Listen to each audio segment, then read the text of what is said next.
Thank you for signing up for my discussion hour, specifically for employers and staffing companies wanting to leverage their community residents and community group relationships to get a consistent flow of new applicants for your open positions. In this particular discussion hour, we want to talk about when it comes to getting new applicants in your local communities. What does that look like? What challenges are you having? Where would you see your community relations in 90 days if it were up to you? And actually, let's talk about how to get there to your 90-day goal. So that's what we were here to focus on during this discussion hour. And based on the questions that you have, I'm taking time out to answer those questions. So again, the discussion hour was not designed or is not designed for me to give a guided presentation to recruiters, employers, staffing companies, workforce development organizations. Discussion hour is a time for you to take time out to ask a question to me. So each human resource director or staffing consultant or employer is going to have a different challenge. And so I want to know, what is your goal when it comes to recruiting and finding new applicants, and what challenges are you having? What have you tried? What were our successes? What were failures? And therefore, I can actually engage with you.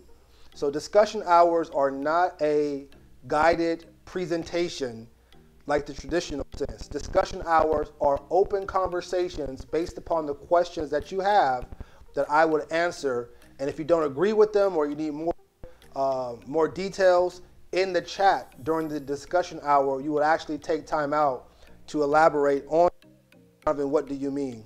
And so, as you know, if you don't know, I serve as a marketing professional specializing in business development and community relations. And on the community relations side, I work with staffing companies as well as employers through my sales and marketing firm, Hylton Elite Marketing Agency, helping these employers, workforce development organizations, go into urban communities to find local candidates for their open positions. I've had a chance to build over 400 working relationships with groups across Middle Tennessee, starting in Nashville and going north toward Kentucky.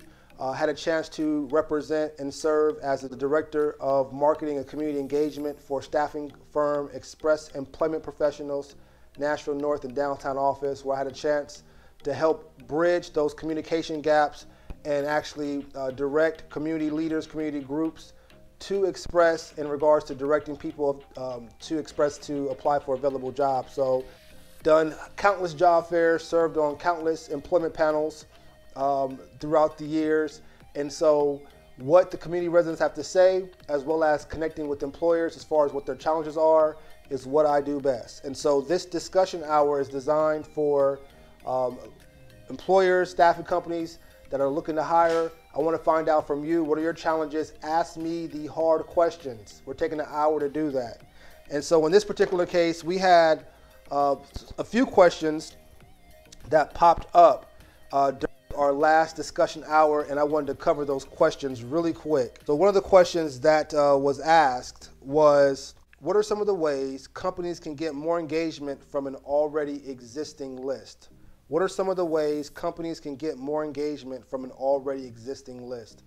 And so if you already have an existing list of community leaders, community groups that you feel are a good fit to connect with, so that these groups can direct residents to your employment opportunity, you definitely want to just simply reach out to these groups. Traditionally, if you already have a list, worst case, you can always just stop by between business hours unannounced, first and foremost, because you have jobs available. So any community group, community leader, nonprofit organization, government agency that has connections to people are going to want to hear about the available jobs that you have and get those available jobs out to their network. So you stopping in unannounced to say, hey, I was just down the road connecting with the client and we saw your organization. We've worked with you all in the past as far as getting residents that you work with to our available jobs and assisting in some of the activities you have going. Want to just rekindle that relationship, find out who is working with employers so we can build a working relationship to make sure we can meet your expectations and you can help us get local residents to work. And there's anyone we can talk with and talk to. At that time, usually because you're barging in unannounced, the person you're supposed to talk to may not be there or they're unavailable, and so they're going to give you contact information. Usually if you already have an existing list, it should be the same person from the past, but if not, you're going to have a new person now that you're going to reach out to, and you have a decision maker now when it comes to your recruiting sources to get your available jobs to. And then from there, you're going to make a phone call or send an email or leave a message saying that you stopped by, but I like to keep the ball in my court, so when I get back to the office, you just make a phone call, leave an email letting that the individual know, hey, stop by your office, representing such and such employment or company. We're looking to hire some folks. We want to make sure that the local residents that connect with you are aware of those jobs, or to stop by or schedule a Zoom call or video call to see what a working relationship could look like. Send me an email or give me a call back at this number. And what's going to happen is you're going to be able to build that working relationship with that coordinator, if you will. And the way that you build that working relationship is by when you first have that initial meeting, and you could be reconnecting with this organization, is, hey, you ask the question, hey, what does a working relationship look like to you? And they're going to give you an answer of what that working relationship will look like to you. There was a part in the discussion hour where we talked about B2C, or business to community language. And we also tweaked the B2C a little bit, where B2C is traditionally business to consumer, but in this case we tweaked the language to where it was business to community. And we discussed, was there really a difference between the consumer and the community from a business perspective? If you have businesses that connect to governments, if you have businesses that connect to other businesses, and if you have businesses to connect to consumers, those are three different languages. You got the government, you got other businesses, and you have consumers. But consumers can also be seen as community residents and community groups. And so when you're looking at the consumer or the customer or the community, we came up with the assumption that also the consumer or the community resident is also a customer. And guess what? The customer is always right. And what are they right on specifically? Well, that's for you to find out. So when you connect with that community group or that community leader, you're saying, what does a working relationship look like to you? They're going to give you those answers, and that is what they are right on, because you want to focus on what they need or what they're asking of you, and that becomes your focus. And therefore, guess what? They're right. Customers always right on X, Y, Z, because when you ask the question, what does a working relationship look like to you?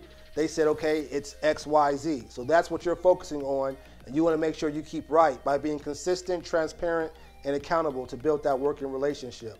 You do that enough times, worst case, barging in unannounced, and you do that the minimum, let's say 12 times a day, 5 days a week, you reach 60 different community groups, 240 different community groups by the end of the month, and you have 200 possibly 240 different working relationships, because not everybody's challenge is going to be the same.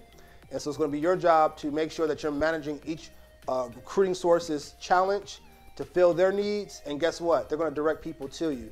That's a very quick answer. Another question that was brought up is, how well must we know the community to get engaged?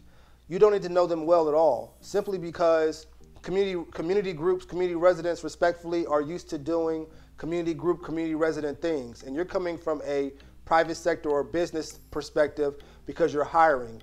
And so anyone that's providing jobs, an opportunity for someone to make an income, bring in an income, increase their cash flow, generate some revenue, they're going to welcome you, as traditionally community focus is on social well-being. And one way, or one focus of social well-being is employment. And so the question of how well must we know the community to get engaged, you don't need to know them at all because you have the jobs, but you need to get to know them. You got to first get them to know you, you got to get them to like you, and then you got to get them to trust you. A whole 3 different focuses with 3 different arts. But they won't trust you and they won't like you if they don't get to know you. And the only way for them to get to know you is for you to actually engage. And like I said, a worst case scenario, barge into the office. And first thing you want to say, sorry for barging in, but we wanted to connect with your organization to make sure that these available jobs are getting to your residents. Who do we talk to about that to make sure we strengthen that working relationship? You find out who the decision maker is, what does the working relationship look like to you? They'll tell you, you build on that while you are getting those jobs to those organizations. So you don't have to know the community to get engaged. By going in and starting where you are, you're going to get to know them that way. You don't have to be great to start, but you do have to start to be great. Again, these were questions that staffing companies or employers or hiring directors or coordinators were asking during the discussion hour. So the floor is open at that time for you to ask the questions and to get your questions answered for me. So another question was, what are some examples of strategies that a company can engage in the community if it's in a location that you're unfamiliar with? What are some of the strategies that a company can engage in the community if it's a location that the company is unfamiliar with? And strategies, of course, as we know, what I would call it being an action word. So what are the strategies or what are the actions that can be taken when it comes to engaging the community, especially if you're not familiar with them? Well, one, the biggest strategy is wherever you go, and one of my answers was wherever you go, you want to make sure you feel safe and you want to feel comfortable. So if you're in a place that you're unfamiliar with, definitely check out your intuition, your gut, check out the scene, make sure you feel confident and safe before you do anything. If you don't feel confident and safe in unfamiliar territory, don't do it. Because especially, I'm coming from an urban perspective, and there are some very challenging areas and neighborhoods, so you got to be used to and get used to, if you go into those areas, the unique looks, the weird out looks as far as who are you and why are you here, because a lot of individuals, private sector companies truly don't engage. They don't go into particular areas unless they need something. And so a lot of times indirectly, you'll get a pass from my experience when you go in saying, hey, I'm just coming in to provide jobs. I'm coming here to promote jobs. Usually people they'll give you a pass. But again, it's a lot of these, especially these grassroots organizations, community groups, community leaders, if they see you in the trenches, in their neighborhoods, whatever that looks like, a worst case scenario, and they see you at least looking to get jobs out, they're gonna at least give you some kind of respect and honor to the point of, okay, well, this individual is at least strong enough to come up in this area, and we know that we don't have the best brand, but they're still coming in here, connecting with our community groups, our community leaders, our local residents to promote jobs. We're going to give them a pass, and we're going to at least give them a point to put on a notch on their belt, because a lot of people don't do that. So the simple fact that it's unfamiliar, that is your job and your role to make that area become familiar to you. And so there's an art to that, an art to building a working relationship, and I did discuss for you to make sure you click that link to get my free 5-step checklist, as well as check out my free 35-minute webinar on how to build working relationships from scratch for your business needs. And that's how do you build a working relationship if you just woke up and got out the bed this morning and decided, hey, I gotta meet some folks and build my pipeline, build my network. How do I do that from getting out the bed and not knowing anything to the point where you're saying, I have so much contacts and relationships now that I have to actually invest in a customer relationship management software system to manage all these contacts. Check out that 5-step checklist to give you the actual bullet points of what to do in that 35-minute webinar that's free, that breaks things down in detail. Because one of the first rules in that 5-step checklist is to become an extrovert. You might be an introvert, someone that's private, but you have to be an extrovert when you're building relationships. And if you're talking about something that's unfamiliar, you got to make sure that it becomes familiar. So one strategy is going into a place unannounced. That's just one strategy. And if you want to know more strategies, come to the next discussion hour for staffing companies and employers so I can give you that answer. Another question was, do you feel there is a difference between business and community relations? And I want to say yes, because business relations traditionally, respectfully, is designed to increase your customer base, retain your customer base, retain your brand, to sustain your business, to ensure that the business can move forward, as well as ensure long-term employment for those within the team. And so it's more of a monetary perspective, where on the community relations side, it's more of a social well-being perspective. And a lot of times, especially with it being nonprofit, their focus is on the mission. Their focus is on the internal of an individual. And so when you really build a relationship, especially for social well-being, and you get to know people, and you feel that as a community leader that you are looking out for people's best interest, a lot of times from a business production commerce standpoint, it's always about the bottom line. And so when you're focusing on the bottom line, sometimes you can lose that touch of relationship with another individual, and you can turn someone off to the point where they either don't want to be your customer no more, they don't want to be a member of your staff anymore, or they're out giving your brand a bad review through word of mouth. So there are clear differences, and we want to make sure you jump on the next discussion hour to ask your question and talk about that in more detail. And so we definitely want you to click the link to fill out a form to make sure that you are included for any employer and staffing company and workforce development related discussion hours. Now we have webinars and presentations that are guided, but the discussion hour is an actual chat between you, myself, and your peers within that circle for an allotted time where you can ask me the deeper questions, the hard questions. You'll get answers from me, and more so, you'll get answers from your peers as well, because we're all looking to figure out a way to maximize our employment process, if you will. So it's your job to come with the questions during discussion hour. And so make sure you click the link info@e1connect.com and fill out the form so that we can make sure that you stay up to date on any upcoming discussion hours, any upcoming guided presentations specifically on recruitment and community engagement and marketing on that aspect, and if we have any other opportunities and events coming up as well. And so we have another discussion hour coming up Friday, November 4th from 12:30 p.m. to 1:30 p.m. Central Standard Time, where you get a chance as an employer recruitment specialist or someone that's hiring, ask the tough questions when it comes to getting your available and open positions into your local community so that you can get more new applicants. I want to find out what challenges, what successes you're having, what does your plan, your 90-day plan look like, and let's make sure that we can talk about it amongst employers as well as workforce development organizations. And so we look forward to seeing you on the next discussion hour, again, Friday, November 4th from 12:30 p.m. to 1:30 p.m. And so that way you get a chance to answer any questions that you have, ask any questions that you have. Make sure you click the links at the bottom as well.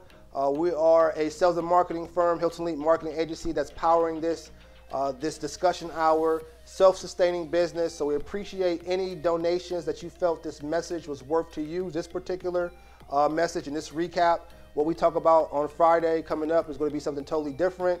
Maybe have some new questions. But if you felt this message here was worth of anything to you, we thank you for clicking the link and donating monetarily what you felt this message was worth as well. And we thank you for liking, following, and subscribing to all of our various outlets so that we can make sure we stay engaged on making sure that local residents come to you to apply for your available positions. That's the number one goal. And during the next discussion hour, I want to hear from you what questions and challenges that you're having.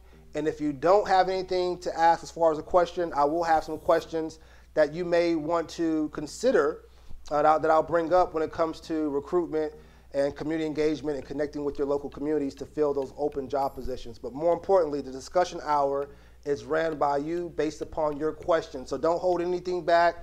Danavan, that doesn't make sense. Could you please explain all those good things? I want you to get a chance to experience my advising service for employers and staffing companies and workforce development organizations. I do provide one-on-one private consultations where I'm listening, answering questions, taking notes, and at the end of the session, I'm getting those notes back to you in hopes that we follow up for another session. So this is just a quick sample, this discussion hour of what you would get in a private session, but in this case, we're all going to take advantage of our time, come together, have the tough conversation, get some good solutions, and get folks to work. So see you on Friday. Thank you for leaving your comments, your thoughts in this area here, and make sure that you are emailing us to register and letting us know you want to register and stay involved. And there's a link there for you to register. Or if you want to click the link to schedule a private consultation and advising service to talk specifically one-on-one with me to make sure that we can get folks to your employment opportunity to fill out those applications. See you next time.